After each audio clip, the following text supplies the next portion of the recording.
오늘 우리에게 주신 하나님의 말씀은 누가복음 23장 13절부터 25절의 말씀입니다. 신약성경 137쪽입니다.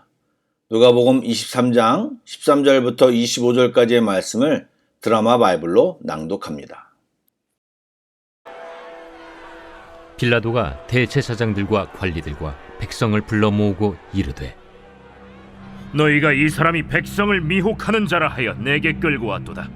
보라, 내가 너희 앞에서 신문하였으되 너희가 고발하는 일에 대하여 이 사람에게서 죄를 찾지 못하였고 헤롯이 또한 그렇게 하여 그를 우리에게 도로 보내었도다.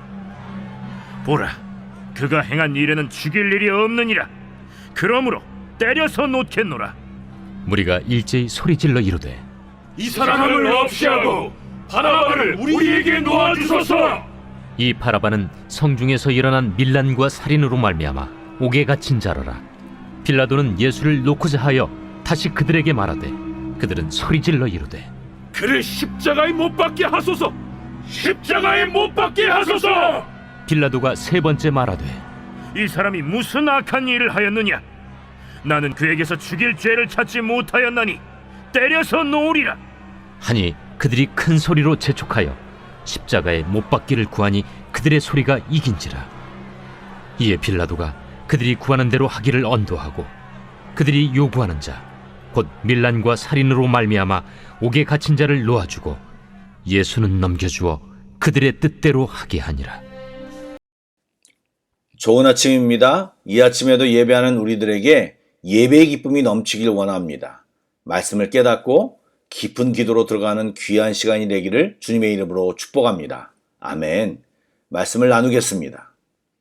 오늘 내용을 보시면 누가는 예수님을 재판하는 과정에서 총독 빌라도의 행동과 그가 결국 어떻게 최종 판결을 내리는지에 대한 내용을 상당히 자세히 기록하였습니다.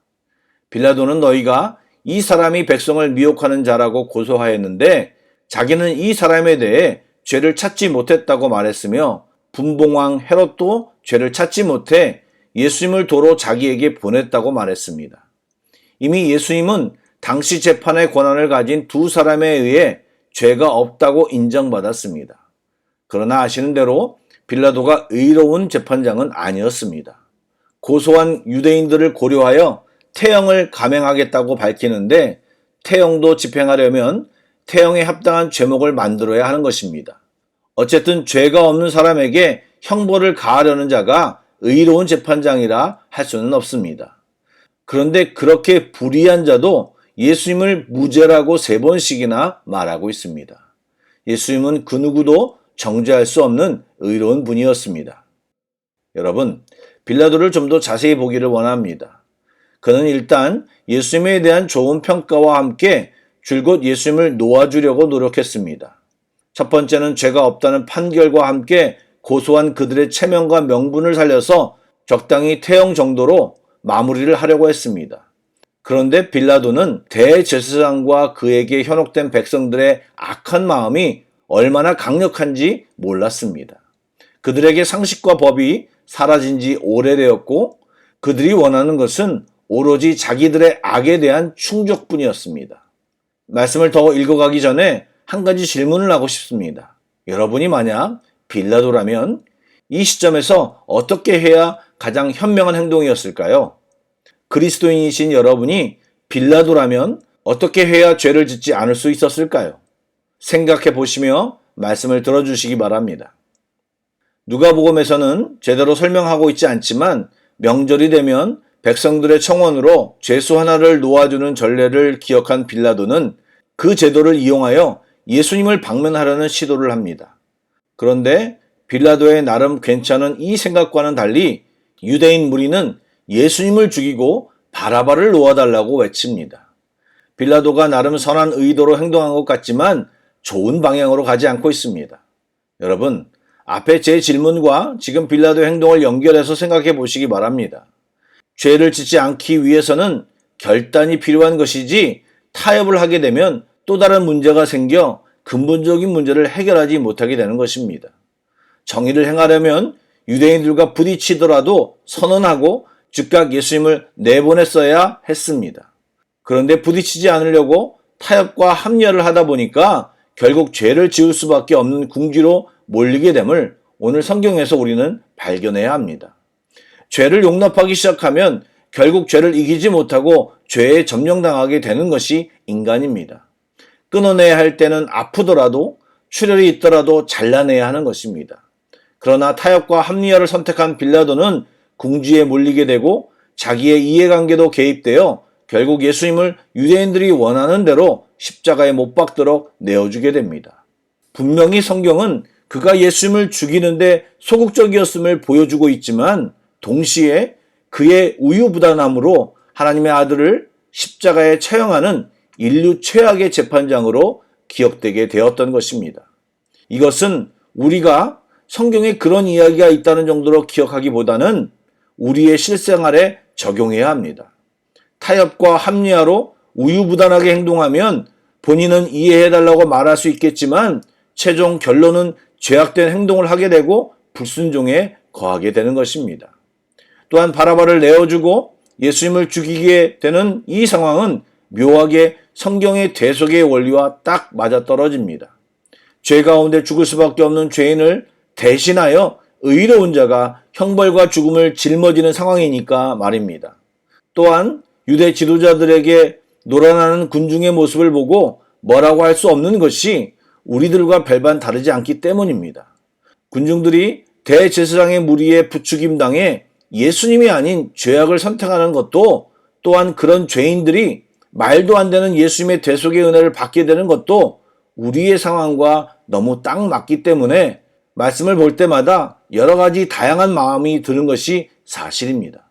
여러분, 빌라도는 자신이 생각하는 정의를 관철시키기 위해 애썼던 인물입니다. 군중 심리를 달래고 무고한 자를 풀어주려고 노력했습니다. 그에게는 결정권이 있었지만 결국 의를 따라 결정하지 않았고 큰 소리와 다수의 압박에 밀려 행동하게 되었습니다. 그 결과 사형수의 자리가 흉악범에서 의인으로 대체됩니다. 죄인은 자유롭게 되어 생명을 얻고 의인은 죄인의 자리에서 죽음을 당하게 됩니다. 죄인들의 요구는 충족되었고 통치자는 사회의 안정을 유지했으며 악한 종교 지도자는 세속의 권력을 유지하게 되었습니다. 한마디로 세상은 만족스러운 결과를 얻었습니다. 이것이 세상입니다. 여러분, 선과 공의가 실현되지 않는 이곳에 소망을 두지 마시기 바랍니다. 그러나 여러분, 그것으로 결론되어지지 않습니다. 악이 언제나 이기는 것처럼 보이지만 하나님은 언제나 그들의 그런 상황을 사용하시어 새 역사를 이루시고 계십니다. 그리고 하나님이 항상 승리하고 영광을 받으신다는 사실을 기억하시기 바랍니다. 그러므로 우리는 빌라도와 같은 행동을 하지 않도록 해야 하며 하나님의 계심을 믿고 눈에 보이는 것에 굴하지 않고 다수와 군중의 압력에도 주의 뜻 가운데 살아가는 우리 모두가 되기를 축복합니다. 주께서 인도하십니다. 주를 따라가야 합니다. 시편 1편 6절 말씀에 무릇 의인의 길은 여호와께서 인정하시나 악인의 길은 망하리로다 라고 말씀하셨습니다. 아멘. 오늘의 발걸음도 주님과 함께하는 길, 여호와께서 인정하는 의인의 길을 걷는 우리 모두가 되기를 축복합니다. 아멘. 기도하겠습니다.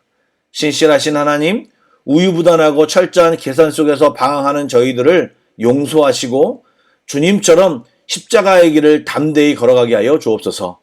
주님이 우리를 살리실 것을 신뢰하고 묵묵히 십자가에서 죽는 지혜로운 삶을 살게 하여 주옵소서. 빌라도처럼 은혜의 길을 걷고 싶었지만 하나님을 알지 못하였기에, 예수님을 믿지 못하였기에 결국 마이웨이를 걸어가는 그의 모습을 묵상하며 주님과 함께 십자가의 길, 그러나 여호와께서 인정하시는 의의 길을 걸어가는 우리 모두가 되게 하여 주옵소서. 이후 기도와 이 하루를 주님께 온전히 의탁합니다. 주님 함께하여 주시옵소서. 예수님의 이름으로 기도드립니다. 아멘. 계속해서 찬양 한 곡을 묵상하시고 합심기도와 개인기도로 나아가겠습니다.